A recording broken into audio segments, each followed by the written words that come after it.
सातवां अध्याय सकट भंजन और तृणावर्त उद्धार। हरि ओम तत्सत। हरि शरणम। राजा परीक्षित ने पूछा, प्रभु, स्वर शक्तिमान भगवान श्री हरि अनेकों अवतार धारण करके बहुत सी सुंदर एवं सुनने में मधुर लीलाएं करते हैं। वे सभी मेरे हृदय को बहुत प्रिय लगती हैं। उनके श्रवण मात्र से भगवत संबंधी कथा से अरुचि और विविध विषयों की तृष्णा भाग जाती है। मनुष्य का अंतःकरण शीघ्र से शीघ्र शुद्ध हो जाता है। भगवान के चरणों में भक्ति और उनके भक्त जनों से प्रेम भी प्राप्त हो जाता है। यदि आप मुझे उनके श्रवण का अधिकारी समझते हो तो भगवान की उन्हीं मनोहर लीलाओं का वर्णन कीजिए। भगवान श्री कृष्ण ने मनुष्य लोक में प्रकट होकर मनुष्य जाति के स्वभाव का अनुसरण करते हुए जो बाल लीलाएं की हैं, अवश्य ही वे अत्यंत अद्भुत हैं। इसलिए आप अब उनकी दूसरी बाल लीलाओं का भी वर्णन कीजिए। श्री सुखदेव जी कहते हैं, परीक्षित, एक बार भगवान श्री कृष्ण के करवट बदलने का अभिषेक उत्सव मनाया जा रहा था। उसी दिन उनका जन्म नक्षत्र भी था। घर में बहुत सी स्त्रियों का भीड़ लगी हुई थी। गाना बजाना हो रहा था। उन्हीं स्त्रियों के बीच में खड़ी हुई सती साध्वी यशोदा जी ने अपने पुत्र का अभिषेक किया। उस समय ब्राह्मण लोग मंत्र पढ़कर आशीर्वाद दे रहे थे। नंद रानी यशोदा ने ब्राह्मणों का खूब पूजन सम्मान किया। उन्हें अन्न, वस्त्र, माला, गाय आदि मुंह मांगी वस्तुएं दी। जब यशोदा ने उन ब्राह्मणों द्वारा स्वस्तिक वाचन कराकर स्वयं बालक के नहलाने आदि का कार्य संपन्न कर लिया, तब यह देख कर कि मेरे लल्ला के नेत्रों में नींद आ रही है, अपने पुत्र को धीरे से सैया पर सुला दिया। थोड़ी देर में श्याम सुंदर की आंखें खुली तो वे स्तन पान के लिए रोने लगे। उस समय मनसविनी यशोदा जी उत्सव में आए हुए ब्रजवासियों के स्वागत सत्कारों में बहुत ही तन्मय हो रही थी। इसलिए उन्हें श्री कृष्ण का रोना सुनाई नहीं पड़ा। तब श्री कृष्ण रोते रोते अपने पांव उछालने लगे। शिशु श्री कृष्ण एक छकड़े के नीचे सोए हुए थे। उनके पांव अभी लाल लाल कोपलों के समान बड़े ही कोमल और नन्हे नन्हे थे, परंतु वह नन्हा सा पांव लगते ही विशाल छकड़ा उलट गया। उस छकड़े पर दूध, दही आदि अनेक रसों से भरी हुई मटकियां और दूसरे बर्तन रखे हुए थे। वे सब के सब फूट फाट गए और छकड़े के पहिए तथा धुरे अस्त व्यस्त हो गए। उसका जुआ फट गया। करवट बदलने के उत्सव में जितनी भी स्त्रियां आई थी, वे सब और यशोदा, रोहिणी, नंद बाबा और गोपगण इस विचित्र घटना को देखकर व्याकुल हो गए। वे आपस में कहने लगे, अरे यह क्या हो गया? यह छकड़ा अपने आप कैसे उलट गया? वे इसका कोई कारण निश्चित न कर सके।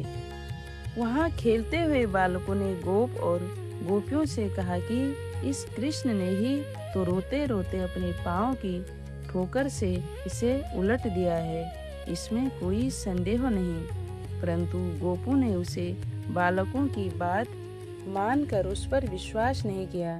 ठीक ही है, वैसे वे गोप उस बालक के अनंत बल को नहीं जानते थे। यशोदा जी ने समझा यह किसी ग्रह आदि का उत्पात है। उन्होंने अपने रोते हुए लाडले लाल को गोद में लेकर ब्राह्मणों से वेद मंत्रों के द्वारा शांति पाठ कराया और फिर वे उसे स्तन पिलाने लगे। बलवान गोपों ने छकड़े को फिर सीधा कर दिया। उस पर पहले की तरह सारी सामग्री रख दी गई।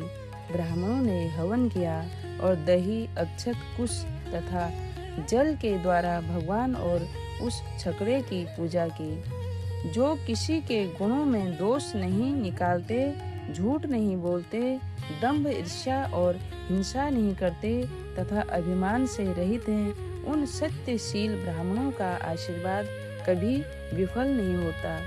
यह सोचकर नंद बाबा ने बालक को गोद में उठा लिया और ब्राह्मणों से शाम, ऋक् और यजुर्वेद के मंत्रों द्वारा संस्कृत एवं पवित्र औषधियों से युक्त जल से अभिषेक कराया। उन्होंने बड़ी एकाग्रता से सवस्त्यन, पाठ और हवन कराकर ब्राह्मणों को अति उत्तम अन्न का भोजन कराया। इसके बाद नंद बाबा ने अपने पुत्र की उन्नति और अभिवृद्धि की कामना से ब्राह्मणों को स्वर्ण सर्व गुण संपन्न बहुत सी गौएं भी दी। वे गौएं वस्त्र, पुष्प, माला और सोने के हारों से सजी हुई थी। ब्राह्मणों ने उन्हें आशीर्वाद दिया। यह बात स्पष्ट है कि जो वेद वेता और सदाचारी ब्राह्मण होते हैं, उनका आशीर्वाद कभी निष्फल नहीं होता। एक दिन की बात है, सती यशोदा जी अपने प्यारे लल्ला को गोद में लेकर दुलार रही थी। सहसा श्री कृष्ण चट्टान के समान भारी बन गए। वे उनका भार न सह सके। उन्होंने भार से पीड़ित होकर श्री कृष्ण को पृथ्वी पर बैठा दिया। इस नई घटना से वे अत्यंत चकित हो रही थी। इसके बाद उन्होंने भगवान पुरुषोत्तम का स्मरण किया और घर के काम में लग गए। तिणावर्त नाम का एक दैत्य था। वह कंस का निजी सेवक था। कंस की प्रेरणा से ही बमंडर के रूप में वह गोकुल में आया और बैठे हुए बालक श्री कृष्ण को उड़ाकर आकाश में ले गया। उसने ब्रज रज से सारे गोकुल को ढक दिया और लोगों की देखने की शक्ति हर ली। उसके अत्यंत भयंकर शब्द से 10 दिशाएं कांप उठी। सारा ब्रज 2 घड़ी तक रज और तम से ढक रहा। यशोदा जी ने अपने पुत्र को जहाँ बैठा दिया था, वहाँ जाकर देखा तो श्री कृष्ण वहाँ नहीं थे। उस समय तिणावर्त ने बमंडर रूप से इतनी बालू उड़ा रखी थी कि सभी लोग अत्यंत उदंग और बेसुध हो गए थे। उन्हें अपना पराया कुछ भी नहीं सूझ रहा था। उस जोर की आंधी और धूल की वर्षा में अपने पुत्र का पता न पाकर यशोदा को बड़ा शोक हुआ। वे अपने पुत्र की याद करके बहुत सी दिन हो गई और बछड़े के मर जाने पर गाय की जो दशा हो जाती है, वही दशा उनकी हो गई। वे पृथ्वी पर गिर पड़ी। बमंडर के शांत होने पर जब धूल की वर्षा वेग कम हो गया, तब यशोदा जी के रोने का शब्द सुनकर दूसरी गोपियां वहां दौड़ आई। नंद नंदन श्याम सुंदर श्री कृष्ण को ना देखकर उनके हृदय में भी बड़ा संताप हुआ। आंखों से आंसू की धारा बहने लगी। वे फुट फुट कर रोने लगी। इधर तिणावर्त बमंडर रूप से जब भगवान श्री कृष्ण को आकाश में उठा ले गया, तब उनके भारी बोझ को न संभाल सकने के कारण उसका वेग शांत हो गया। वह अधिक चल न सका। तिणावर्त अपने से भी भारी होने के कारण श्री कृष्ण को नीलगिरी की चट्टान समझने लगा। उन्होंने उसका गला ऐसा पकड़ा कि वह उस अद्भुत शिशु को अपने से अलग नहीं कर सका। भगवान ने इतने जोर से उसका गला पकड़ रखा था कि वह असुर निश्चेष्ट हो गया। उसकी आंखें बाहर निकल आई, बोलती बंद हो गई, प्राण पखेरु उड़ गए और बालक श्री कृष्ण के साथ वह ब्रज में गिर पड़ा।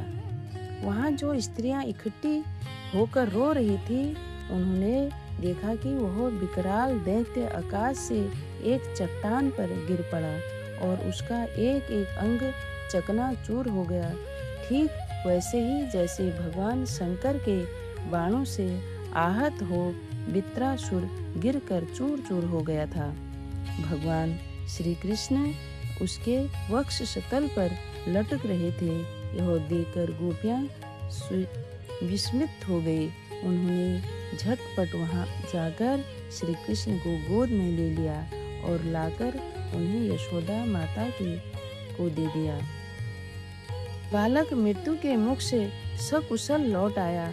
यद्यपि उसे राक्षस आकाश में उठा ले गया था, फिर भी वह बच गया। इस प्रकार बालक श्री कृष्ण को फिर पाकर यशोदा आदि गोपियों तथा नंद आदि गोपों को अत्यंत आनंद हुआ। वे कहने लगे, ओहो, यह तो बड़े आश्चर्य की बात है। देखो तो सही, यह कितनी अद्भुत घटना घट गई। यह बालक राक्षस के द्वारा मृत्यु के मुख में डाल दिया गया था, परंतु फिर जीता जागता आ गया। यह उस हिंसक दुष्ट को उसके पाप ही खा गए।